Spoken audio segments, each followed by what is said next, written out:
Oh, so producers that don't know how to DJ will ask you to make a DJ set for them. Not producers. Or can be DJs. celebrities that want to be Yeah, DJs. celebrities or influencers. So when you create a DJ set, do you like pre-mix everything? Pretty much, yeah. This is like the DJ black market, bro. Holy It happens shit. more than you think. I think Yeah. you have a chance to connect with W&W and then now you are like regular collaborators. How did that even take place in the first place? Ah man, the story is crazy, dude. I don't even think you'll believe that, dude.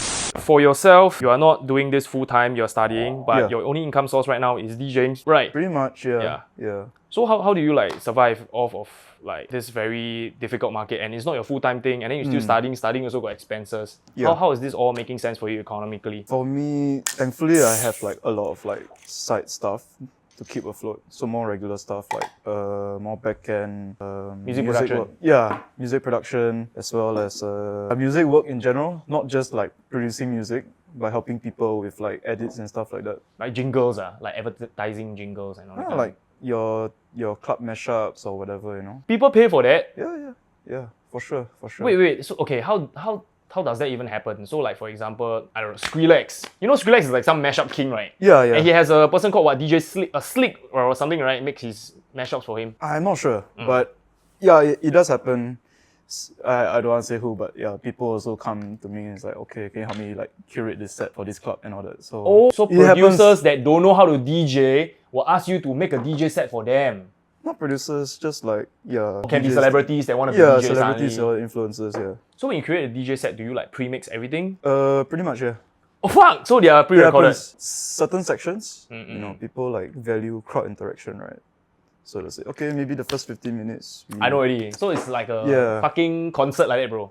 Kind of. 15 kind minutes of. pre-recorded, then Yeah. stop, then hey, how you feeling? Then 15 minutes, then stop. Oh shit. This is like the DJ black market, bro. Holy It happens. shit, man. It happens But is more it- than you think. Is it lucrative? Not really. Sometimes it depends how often they ask, right? Oh. Yeah. But that's just a side thing. Mainly it's still the shows. If you're talking about income-wise, ghost help as well and all that, yeah. Ghost producing. Yeah. Okay. So that's another topic that we can cover later. Sure. But yeah, so right now it's like, how do you even make all your connections like with W&W, Marquee, Zouk, you know, previously, right? How do you even like inception into all this? And what can like younger DJs learn from you to up their game? So from the start, I feel I'm very lucky to meet so many like, you call it 老教, right? Like Ghetto. At the start, like Ghetto, Big M, one of the OGs, man, like really back like 10 years ago, almost 10 years ago. Yeah. It's crazy, yeah. So Before yeah, legal. they're like, yeah, no, I was legal by then, yeah. Oh. 9-10 years lah. Oh, okay, right? okay. So yeah, they're like the first people I met. So I'm like very lucky already in that. Wow. Yeah. But I feel like it's because I also started producing. It's not very common back then in Singapore. 9-10 years ago, you don't really There's hear only about like Ray many. Moon, a few only, right? Yeah, like Leon and all that. Yeah, it's Leon it's maybe not- still in turntablism phase, maybe. I can't remember, but Yeah, yeah, it's like crossover already soon, coming soon, Yeah, right? Coming yeah. soon, yeah. So I think Leon is inquisitive, by the way. Yeah. Oh yeah, inquisitive. Yeah. So I think like that set me apart. But now you see, it's a bit harder now. Everyone seems like they're making music and all that, right? Yes. So Like I guess I say in- like I the say in general sentiment is like you have to stand out lah, somehow lah, you know. Yeah. So you meet the Singapore local big dogs, the OGs, right? Yeah. How do you like kind of foster a relationship with them? Because we know that musicians, DJs, we are all very emotional, like you know, very hard to get along with people. Actually, a lot lah. And then there's a lot of falling out. There's a lot of like beef. How do you like kind of stay connected and stay like out of the drama, quote unquote? Honestly, I don't think it's that deep. Just send them music. That's Oh all, man. damn! So you Just don't be involved in their personal life. Hey, wanna hang out? No. Sorry. Well, keep it professional. I mean, I'm naturally quite introvert lah. So don't really crave to like hang out unless it's like my close friends lah. So I mean, that's just me. If you want to hang out, yeah, sure, you can ask them also. I think they'll be happy also. Yeah, that kind of thing lah. It really depends on what works for you. Keep it sustainable. If not, you'll burn out, right? Yeah. Yeah. Correct. Yeah, I understand a lot of like introverts. A lot of introverts friends also. It's like every time we hang out with somebody, it's like set like 75% of their battery. Then you go back and charge. You know. Exactly. Yeah. So sending them music, but kind of like what makes you stand out? Like why do they still continue responding to you, even though like you cannot kind of benefit them in any way? I think the music benefits them. Something fresh, right? Also, you do mashups. I Like mean, for example, back God is a then- Girl, it works very well. Then you give them a new version, something. Back then, it was mostly the bootlegs, you know. I remember I did this Blackpink song, right? Dudu, right? That Blackpink song. Big Room. Yeah, that one, yeah. Mm. And Don't Know What to Do. Then there was this Sean song, The Way Back Home. Mm. Did a remix of that. So legit, that was when I really just started, you know. It wasn't like, oh, I was anywhere or what, you know. So back then, those were like the big songs. I thought, okay, we remix it for the DJs lah, right? And then that's how you get traction, right?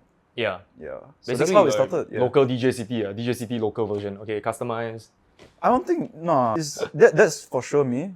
I send it out, it's like, if you like it, you like it. Yeah. If you don't like it, you know. Yeah. How did you like secure gigs lah? I wouldn't say I secured a lot of gigs, you know. My main focus was always the music first, right? Yeah. But yeah, still blessed, get a few shows, you know. Back then, I think I was playing like locally, maybe like once every month or 2 months. It's not a lot, but in that one show, I always want to make sure that, okay, everything is there, right? Of course, like, it's like planned, but with all my songs, and then maybe I try and fit in with the crowd, few songs in between and all that, yeah. Yeah. So really like focus all the energy into that one show rather than like, oh, every Friday, Saturday, go out, play, whatever club lah, right? I was very particular with that when I started out lah. Right? And I think, yeah, it helped me a lot lah, right? Yeah. And I think just nice your artist sound is a Singaporean sound. Kind of, yeah. Right? I mean, it's not because like, oh, it's like I genuinely enjoy making it. I know some people, they will just like chase the trend and all that, right? Whatever's trending now or whatever. But for me, it's very important that it has to make sense. If not, I'll probably, you know, the trend now is like Hard techno. Techno, Afrobeat, right?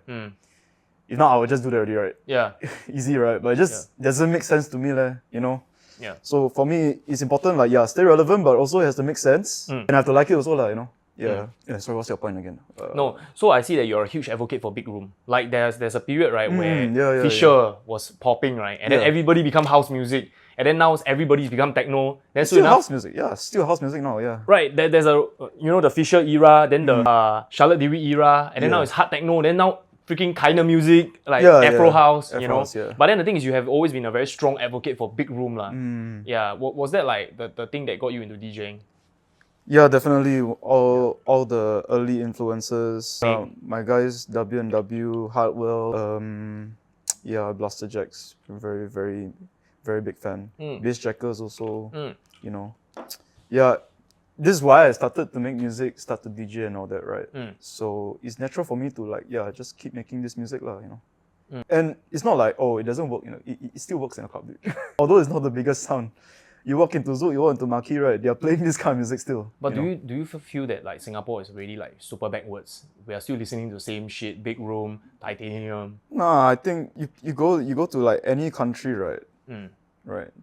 Don't care the region, right? You go to like America, you go to Europe, you go to Big room outside Southeast Asia, right? This kind of records still work, bro. Maybe like not the full set lah, right? But you drop titanium, come on, tell me it don't work. Confirm work, bro. Yeah, so, but I think like, yeah, it's definitely a bit more concentrated in Singapore. But I feel like it's not big room already in Singapore. It's mostly hard dance. I think techno is still coming up, hasn't reached the peak yet. So I think the tastes are still shifting, you know. Mosquito. Yep. The tastes are still shifting, so but still, yeah, the big room stuff still work. That's why I still try to drop it here and there. Even though it's not the most in trend. Yeah. Yesterday I was like talking to one of my friends, right? And then we are playing Nova with me and Nash also. And then we were playing like open format, and then we did some house, and then eventually it built up to big room. Then everybody's like, oh. Then suddenly we go to house, then we go back to big room, everybody, you know. And then we are like, so how and when is our country ever going to evolve if we just want old big room stuff? Then is there even a point in making new music anymore? Since people just want the old shit, you know? Why make new music? Just keep reusing the old shit lah. And then there's no opportunity to champion new artists also. Unless they make a big room version of Waiting for Tonight, you know? It is what it is, yeah. I mean, I feel like the industry is in a very grey area now. But I feel like it's not that bad because TikTok has like kind of democratized music a bit, where you don't need a label to push you. In fact, now labels are reaching out because of your TikToks. Yeah. So yeah, but talking about like music in general, I think you just have to make a sound that you feel is good. Don't try and follow the crowd too much. You still have to, you know, resonate with them, but you still have to like give them you. You get what I mean? Yeah. If not, they will just follow, but might not be following your account for you.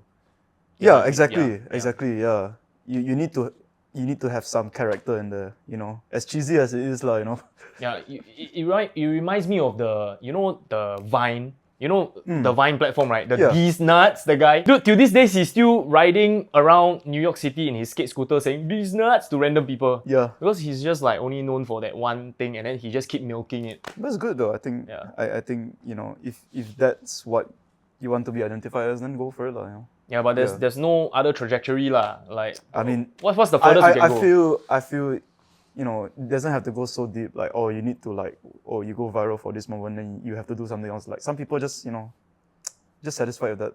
Yeah, but dude, do you know his current status? He's homeless, man. Yeah. To each their own, man. I ain't here to judge, bro. No. Wow. Holy shit. Yeah. I thought it would be like quite clever if he like collaborated with like some peanut butter company or something and make it like a These Nuts version. What, Yeah, dude? He'd be raking in, man. For sure. No Yeah. doubt. But I think some people just want to live simpler. It's fair enough, you know. Yeah. You gotta respect that also, man. Yeah. I think that's just not the Singaporean way, lah. We are too realistic already. This is not. We cannot live like that, bro. Yeah. Do you know in Singapore? You rarely see homeless people. If If you see one homeless person, it's like, oh shit, you know, you feel damn jialat, you know. But other countries, like everywhere. That's true, yeah. I think like Singapore, we're very lucky, lah, right? I guess that's why we are boring, Yeah. right? We are like earn money. Then after work, oh, tired already. Yeah. I mean, it wasn't always like that, right? I remember, you know, when I just first started to go out into nightlife and all that, like, it was hectic, bro. Or what? Club hop. I mean, like, even back then, you know, my first time at Jakim, I see, I was like, what? This is crazy. 18-year-old. But that's pre-COVID, yeah. I know, but Singapore wasn't like now, how it is now, you know? Like, people are, I'm feeling more tired every day now, dude. It's not like just like, more people like me also. Please tell us, what's the problem with Singapore now? As in like, not the country lah, but like the clubbing scene. Yeah. Why? I've seen a lot of articles on that, right? Straits Times, Rise and all that, right? Yeah. Like, I just feel like it's a culture shifting already, you know? Does it make sense to be a DJ anymore? I mean, you shouldn't be in it to, you know, it's purely about business or what, you know. I feel like if you're a DJ, obviously if your outlet is different, right? But if you're a DJ, like, you should really do it because you like it, you know. That's what all great DJs are about in the first place, right? Yeah, I mean, if you don't like it, then what are you doing, you know? I mean, personally, I also like, I've also like struggled with this issue lah. But I always remember it's like, okay, do I like it? Yeah, I'll just continue doing it lah. If I don't like it, I'll take a break. You know, stuff like that. Yeah. Yeah, but it will come a point where you need to be realistic. Like, oh yeah, I for wanna, you know, stop this and do a corporate job, or what do you think that turning point will be for you? Man, I don't know about a lot of corporate, but I've seen like the job security is very bad. So you're kind of screwed no matter what. Oh, you work accountant also not safe. Yeah, and I was a accounting major also. Oh shit! in Polytechnic, yeah. Yeah. I remember my mom, and she told me like, hey, you get a stable job as an engineer or accountant. Yeah, but that's not possible now. But then end up one time she also gonna retrenched by one company. Then I'm like, yeah, dude, like nothing. Honestly, like people tell me it's like, oh, you work corporate better off. Sure, you know, you get a paycheck every month, but are you really living? Now everything volatile already. Right? Yeah, very volatile. Yeah. Like, you see people lay off after like 1 year and all that, or like people not happy, they leave after 1 year. Like the turnover rate is pretty high now. So I say nothing is safe lah. Corporate job is not safe, you know. Yeah, and it's good. Like, okay, if you want to go into corporate, then you do this as a side. Then it's the most stable, isn't it? Yeah, sure, you'll be a bit tired, but at least you enjoy it, you know. And have other things taken care of. So that's another dilemma for me soon also. And then you don't need to compromise on your sound. Like for example, you know 4x4? 4x4. It's a DJ collective in Singapore lah. Okay. It's 4, I think 1, 2, 3 expat, 1 Singaporean. Yeah. But all of them is like PhD one. and then they do some like cancer research shit lah. Oh yeah. And then I've heard people like them lah, not Yeah. them specifically. Yeah But lah, yeah, and I think it's cool. they don't need to compromise on music direction. I just do this because I'm very passionate, so I would stick to what I want to do. Yeah, Yeah, for sure. No, not the number one priority. Number one priority is probably like the display, expression of the art form, and I think that is like the new normal, lah, right? Kind of. I'd say then it brings in another issue, right? Where, you know, people would take lower fees because it's not Their main thing affecting the market. exactly. Oh shit! So Then like that, how? it is a dilemma, you know. Yeah. But yeah, I don't have the answer how to solve that. That one you really have to wait and But I see. think it's like really a cycle, right? So It it's is, like, yeah. okay, everybody is just doing this as a part-time. So the maximum standard can only be like that one. So everybody take low fee, right? yeah, Suddenly got one guy that's just doing this full-time and his standard is like that. He's like, he stand out among the crowd lah. Yeah. And then the cycle will, shift lah. Then people start, they see these guys like, hey, he can ask for higher fee. Okay, it start to make sense to make it full-time. Then you have more full-time DJs. yeah. Yeah. But I also feel like now the outlets also they're reducing the budget lah. Yeah. I think you've heard lah, a lot my of God. places. Yeah. Yeah. But I mean, that's the reality right now, you know? Like, the market is just very tough. I don't know how to put it. But do you know that, right? I think there's two reports, right? Yeah. Okay, number one is the number of EDM acts in Coachella has increased. Actually, it's the highest percentage. Have you seen that graph somewhere from your EDM or Dancing Astronaut Probably or something? just heard it. Somewhere, Yeah, right? Heard it before. Yeah. And then, right, they say that EDM market cap increased by 6%. That means people are making more money, right? Within the electronic dance music circle. So Yeah. is this a classic scenario of the rich getting richer and the poor just getting poorer? Yeah, it happens, you know. Yeah, dude. It applies to dance music also, you know. Yeah. Yeah, and same for like the rest of the world, right?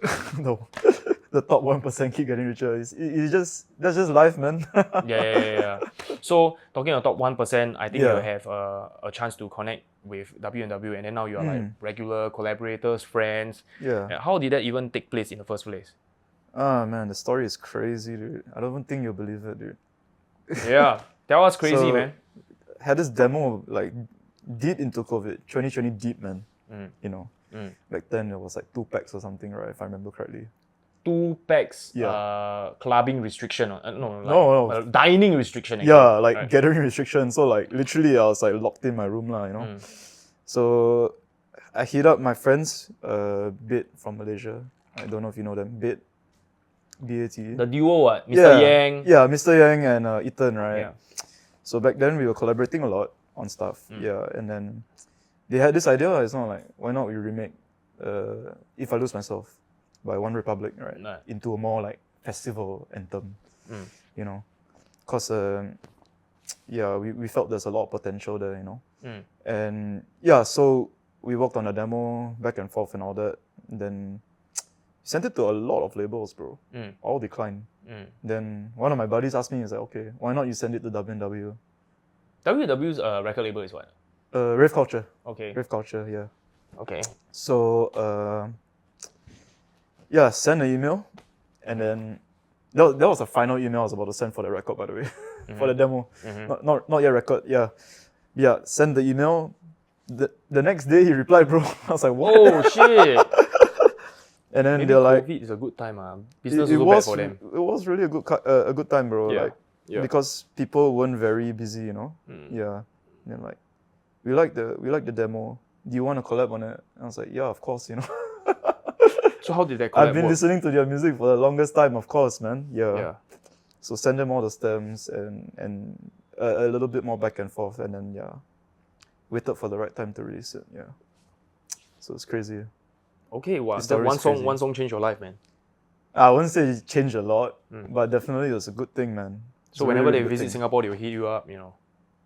Yeah, I hit them up. So yeah, whenever whenever we are closer, you know, like meet them in like Bangkok sometimes. Yeah. Yeah. So there's also a lot of like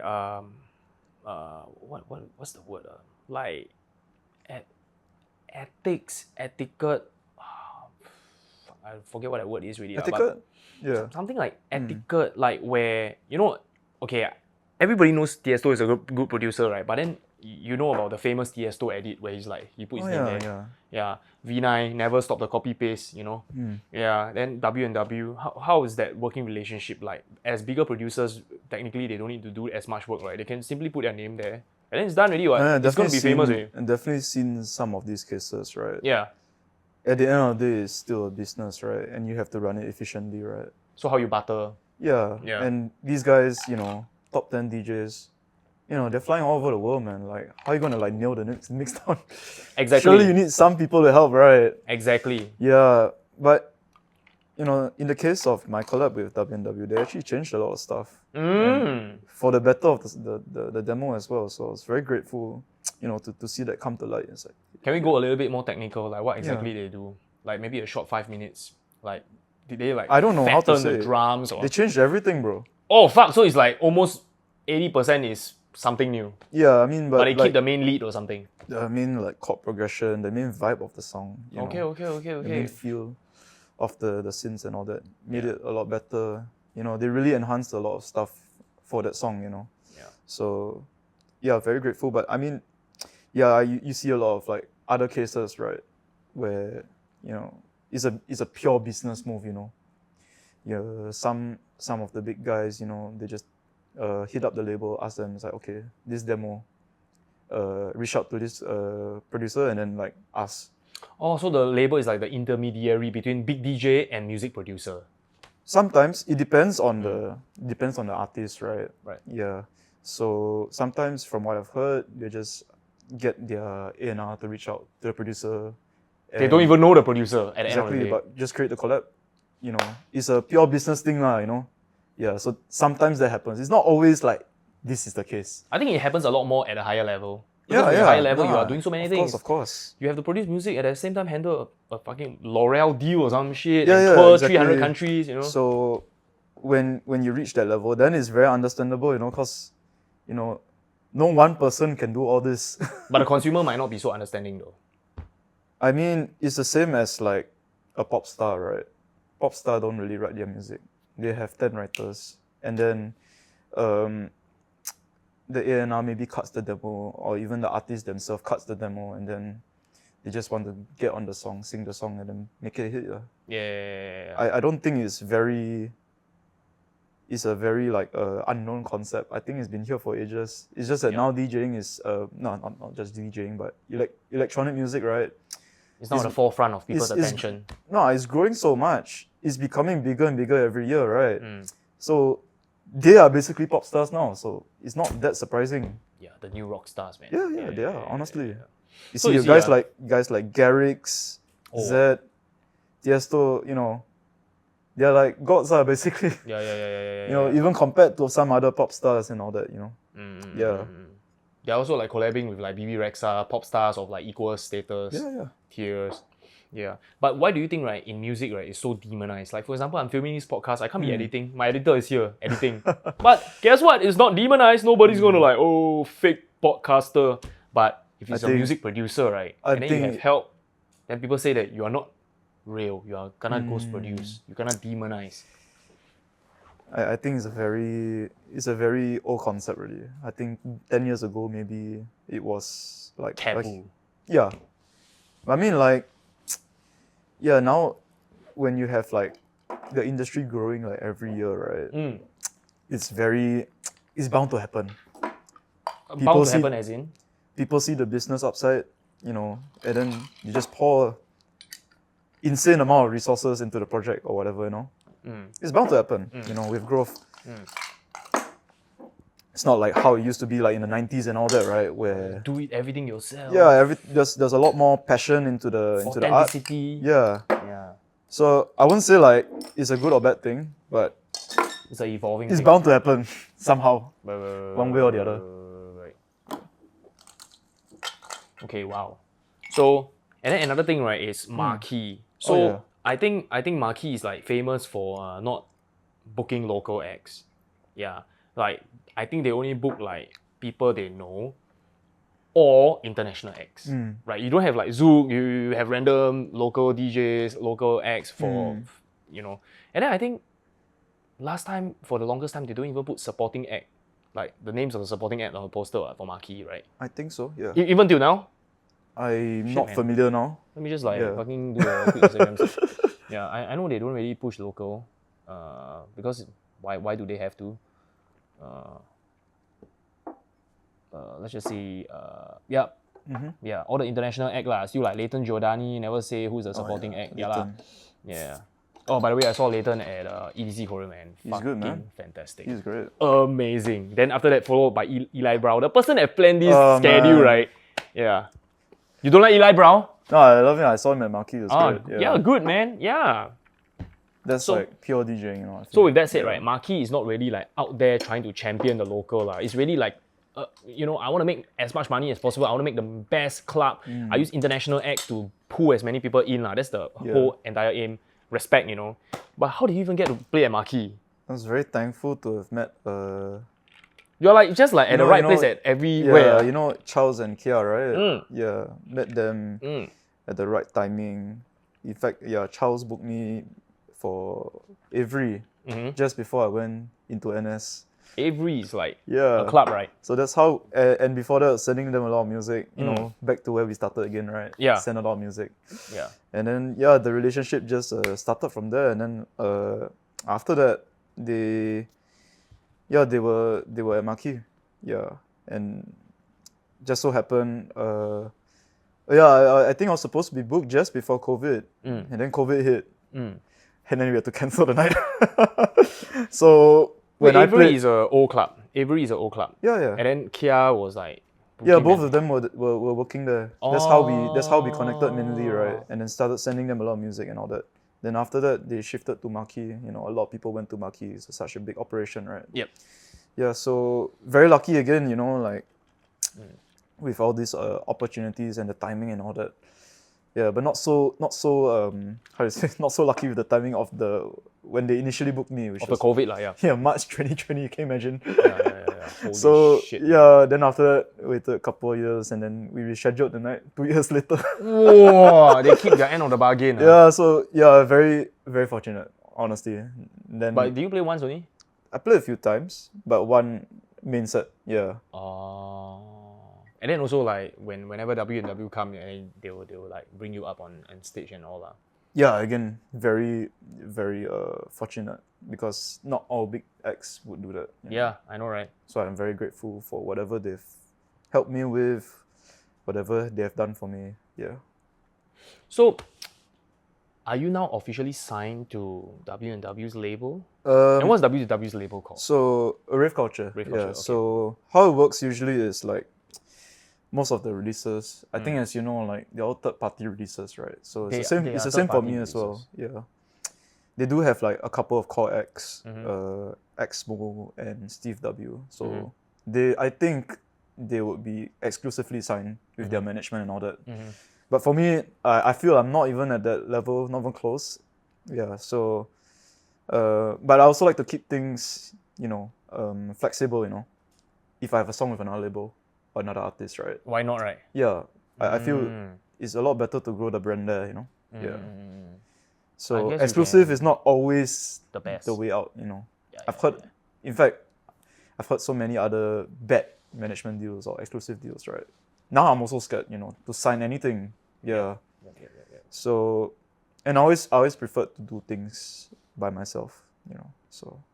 Yeah, I think you went quite far by being an indie, man. Indie is damn difficult. I didn't know it was that far. I don't think it's very far yet, man. Yeah, dude. Like I guess a lot of your stuff is like quite DIY style, like your TikTok contents. Yeah, TikTok helps so much, man. Yeah. So, I don't know, like, do you have any like kind of formula for TikTok? Because okay, I guess like the typical Singaporean DJ success formula is to like remix Mando Pop and then hard dance big room. In fact, I am going in that direction. Oh, really? Let me explain. Yes. You know. Whoa. So, you know, we've always been, you know, Singaporean DJs around Asia. We've all been trying to follow the trend from the international acts, right? You know, like from Europe, from America, right? You know, I feel that we need to bring it back. You know, because then again, you know, we're Asian, right? You know, why not just embrace whatever we have? And it works, you know. Like my last single, Pentagramma, it's a very underrated underground, you know, underground song in Asia. mainly Malaysia, Thailand, and all that, and some are. It's a Mandarin song. No, it's a Tony Iggy song, bro. Tony Iggy. Tony Iggy is freaking astronomia. Yeah, Oh my but God. it's just like those kind of songs, you know, like Million Tears and all that Gods Ago. It just works here, you know. So I think like when I saw like how the reaction went online and live also, bro, like I realized like, wow, okay, there's a lot of potential here. So now me and my collaborators, we're like working on so many of these underrated ideas, you know. I like to call it, yeah. Like basically the sound of Singapore rave culture. Yeah, I mean, Remixed not into big just room. Singapore, but you know, around Southeast Asia. I'm really inspired by that at the moment, and I feel it just doesn't get enough recognition, but it works, you know. Are you gonna start wearing a sleeveless tee also? I don't have the arms for that. I'm sorry. Feels like the Singaporean I know. DJ starter pack, bro. I don't have the arms for that. I'm sorry. Man. Nothing to show there, bro. But yeah, I feel, yeah, that's the kind of direction I want to go for. Of course, I will still like make the music that I enjoy making, but that's just one direction and the core direction that I want to go forward. Starting this year, yeah. So, few more in the pipeline. Some legendary songs. So is it like Mandarin music focus, Mando pop focus, or it's just like I think Southeast Asian sound? Can be Vietnamese. Southeast Asian sound. So it can be not- Indonesian, not can just- be dangdut also. Possibly, yeah. Yeah, But yeah, obviously, yeah, make yeah. it more club friendly, lah. You know. Okay. If not, it's just gonna be copying other people. Yeah. You gotta put your own spin on it. Yep. So, yeah, but I think I don't want to follow like the Mendo pop trend then make hard dance. Like I feel like there are enough people doing it. Oh yeah, of course. I don't think I can add more, and I also don't like how, you know, it kind of screws with the momentum of the night of your set. Suddenly you have another slow breakdown come in and then build up to a hard dance drop. I'm not a very big fan of that. Yeah. So, but I do like dabble a bit in Mendo because I know people like it. So if they like it, why not, right? And some of the melodies, man, they're so good, man. Like it just wouldn't work in like a Western pop song. Yeah. You know. So did a few things with Bling and Infamous, right? And you know, Infamous has that it's a crazy hit now. Crazy hit, Hao Xiong Ti. Yeah. Crazy hit. Yeah. So that's just our proof of concept, and we're just going. Is it on Spotify or something? Yeah. But I think it went more viral on TikTok and YouTube, right? How was it like on TikTok and YouTube? Man, I cannot even explain. Like I think it's gonna hit like about, from what I last heard, about 834K, bro, on YouTube. No, it's way more than that on TikTok, bro. Oh, yeah. on TikTok, oh shit. TikTok, because a lot of different sounds, right? Yeah, and you're targeting the China market also, huge, No, bro. no, not China, bro. Like just Asia, because TikTok's not in China, right? So I think it's about 30-40K videos, bro. It's crazy. 30-40 Thousand people videos. making videos using that sound. Yeah, Oh so shit. I genuinely think we call it Mendo Techno, right? Because it rhymes, right? Mendo But honestly, it works, man. And I played it a few times. My past shows, bro, the reaction is insane. 3.3 million views. Oh my. There's just one, bro. There's just one video, bro. Right. So we started this thing. I started with a little edit of I don't know if you know, the Beyond, Guang Hui Say Yeah, that song. Cantonese song. Yeah, Cantonese song. Then played it with Bling at Zouk. Wow, the reaction was insane, and you just know like, wow, this is a new movement, man. Yeah. And I guess it's very like uniquely Southeast Asia. Yeah. Like we know these songs growing up lah. Exactly right. And that's how like US or European people make their greatest hits, right? They just make whatever they like growing up. But I guess like Singaporeans are like, I guess Singaporeans just hate Singaporeans. Like we demonize our own culture. We always respect overseas culture, There's right? always haters everywhere, right? But then you play in Singapore, you play in Malaysia, right? People still like go hard to the song. Like, I don't see the hate in real life. I see it online. No doubt, I see it online. But the people online, are they even going out?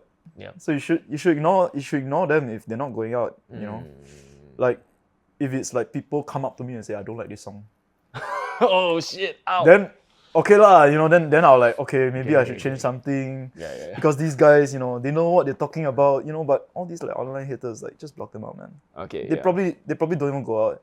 Haven't been to like Zouk in like 10 years, maybe 20 years. God knows. Yeah, so yeah, that's another advice for people coming up. It's like just ignore like people that don't know what they're talking about. Yeah. Yeah. But of course, like take advice from the people that, you know, have been here for a long time. Yes. Yeah. So with nightlife kind of stagnating, plateauing, or potentially going down, right? Do you kind of seek more online solutions? Like you are more into content creation now? Or I say like content creation is like the hook, the hook? to get like exposure, which leads to bookings, right? Yeah, and yeah, definitely has helped in the past couple years, you know, since I really like went in on that. Yeah, so that's like the cycle, I guess, if you want to call it. Content, and then helps to promote the music, and then the music helps you to get shows and all that. Yeah. So I guess that's the current cycle I'm going for now. So past couple of years you did that, it helped you. But right now, 2025, are you still sticking to the same strategy? Yeah, I think it's just you probably got to even double down because everyone's doing content now, right? Dude, yeah. Yeah, so you have to double down to like stand out even more now. Yeah. Yeah. So I have musician friends often tell me, oh, when I post my own music, the views are not so much. But when I post trending content, it's like, bam, you know, it's going nuts. Yeah, but that's social media now, right? So are you going for that? For sure. I mean, Mix, like, yeah, you definitely have to strike a balance, right? So on top of all this, I still have like my own original music, right? Yeah. Obviously, yes, it's gonna take a lot more effort to get it released, to make it make sense for it to release, right? But still, strike a balance. Still focus on whatever works, but you also have your own identity and all that. Yeah. Okay. So right now, what is your next move that you're making? Next move. Are you okay? I like told you all of it just now. Yeah. I mean, like Southeast Asian style. that's just the producing part, right? But I think like a lot of DJs that come to this podcast often say, stop trying to make it in Singapore, go overseas. But does your definition of go overseas is just Southeast Asia, or is it going to be the whole Asia or Western countries? Realistically, right? Yeah. It would be great to go to Europe, go to America, right? But you know, the economics don't make sense. Why a lot of the European DJs and the American DJs can come to Asia, right? Is because we're willing to pay more. But the Europeans, they're just not willing to pay more. All the venues. In fact, I think a lot of the venues in UK, they're closing. One club's like closing down every week, that kind of thing, you know. So yeah, so definitely now focusing still on the Asian market, right? Where it's still sustainable. Yeah. How do you foresee the dance music market right now? Because it's like so many clubs closing. Yeah. But then you read on articles, the industry market cap is going higher. How does that even make sense? So it's the big guys. The big guys are growing way faster, you know. Then what will happen to the rest of us if there is no grassroots? Do you think all these major festivals will still be alive? I think there will still be a supply of like upcoming acts coming in. I don't think it'll ever die, because then again, you said right, a lot of people are doing this part-time for the passion and all that. I mean, heck, even John Summit, you know, he used to be an accountant and all that, and then suddenly he blew up to become one of the biggest DJs in America and the world now. It's like, it'll still happen, bro. It'll still happen. I don't think it'll stop, man. No, because again, it's passion first, right? Yeah. Passion feeds everything. Yeah, of course. All of us have been doing this for so many years, right? Not really able to make this a full-time thing, but we still continue just because we love it. You know? I mean, if you don't like it, then don't do it, you know. Hey, guess what? A lot of people don't like engineering, but they are still in engineering. I mean, a lot of people don't like accountancy, they are still in accountancy. You know, but I think music a bit harder. If you don't like it, it's very obvious. You know. I mean, if you don't like it and it doesn't pay the bills, then don't do it. Yeah. But I mean, if you go by your engineering or accounting example, it still pays the bills. Yeah, so that's the main difference, right? Suck thumb. Yeah. Yeah, but even as I said just now, that's not safe. With the layoffs and AI and all that, Yeah. have to consider, you know. Yeah. Yeah. Lastly, about AI, how you as a music producer, right? How do you think you can like survive this AI era? Oh, I think people are becoming more sophisticated, bro. They know what is AI generated stuff. It's very obvious. So I'm not too worried about it, you know. Yeah. Definitely there are tools that you can use though. Like for example, you want to just quickly get a demo vocal sounding good, right? So you put it through you sing the demo on your own, and then you put it through a vocal generator, right? To make it sound like presentable, you know. Oh. Yeah, those kind of tools, right? Last time, wow, you need to find a singer, and then it's gonna go back and forth, right? But then all this now you can do it by yourself and get like a nice sounding idea. You want to send to A&Rs and all that, right? Yeah, but I don't think it's like, you know, you should finish the song with a AI generated vocal. I know a lot of people have, right? But I just I think people will be able to discern it. Yeah. Yeah. Yeah. I think also the when people look at the music that you make, right, and then they can feel the effort behind it, right, they are more likely to feel that it's more sincere. Yeah, They want to for support sure. you. No doubt. And I mean, like, I've seen like some of the music that's generated on like Suno and all that, right? Man, you listen one shot really, one take, you listen, you really can tell it's like AI generated. It just doesn't make sense. You know, the hooks off, everything's all over the place. The melodies don't make sense. Like, yeah, I think it will get better, but people will become more sophisticated again. Yeah. Yeah. Something that I learned, right, is that like for example, I'm millennial. Are you like considered the oldest Gen Z? You're the last Gen Z, right? I think there might be people before me, but kind of there, yeah. Yeah, so millennial, Gen Z, and then after that is Alpha, right? And then our forefathers are like Gen X, right? Yeah. They cannot tell AI generated, you know, but the Gen Alpha now, right? Wow, anything they can see is AI generated or not. They can really discern very well. Definitely, yeah. Yeah, I guess maybe because they are exposed to it at such a young age, right? Exactly, yeah.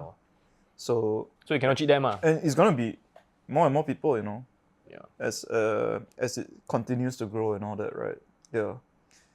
I won't be surprised if people can just say like, oh, this is AI generated song. Yeah. Cause I can see it. I don't think I'm that special, right? I think a lot of other people can see. Obviously, maybe not like every single person lah, but a good majority. Yeah. And also, I just suddenly thought of this, right? Like dance music, electronic dance music, right, is a culture for the young, right? Yeah. Will you foresee yourself one day being too old for this and then like not want to continue? Man, I don't even think that far, bro. I don't even know what I'm gonna do next year, dude. Okay. Yeah, I mean, like, just take it day by day, maximum year by year, man. Like, I think, now the world is changing so fast, right? You can only plan so much, right? Yeah, you really can. Yeah. I mean, like, but hopefully, I can do it till I'm, I guess maybe 40, 50, right? Then it starts to get a bit weird already. Right. But I always have a passion for back-end stuff also. So I'm not too tied down, or you gotta keep DJing all the time. Like, no. Like, I came up from the back end, still going up from the back end, all the music production hours put in and all that, yeah. So hopefully, have a long lifespan, I guess. But I don't think too much about this. No, you threw me off there a bit. Yeah, and also, right, I don't really see you promoting your services that much, right? Sorry? Like your back-end services. Yeah, it's like kind of like, you know thing, you know. Wow, holy shit. I don't like, because I don't want to focus, like overly focus too much on it. Yeah. But whoever contact you, then you just help if it makes sense. Yeah, if it makes sense. I've had to turn down because sometimes the workload is just too much. Yeah. Okay, great. Anything else you want to add? Any last minute things you want to shout out? Not much. Yeah. Life is good. New music soon, I guess. Yeah. More new music. Watch out for Ezra Hazard, okay? Thank you so much. All right. Peace.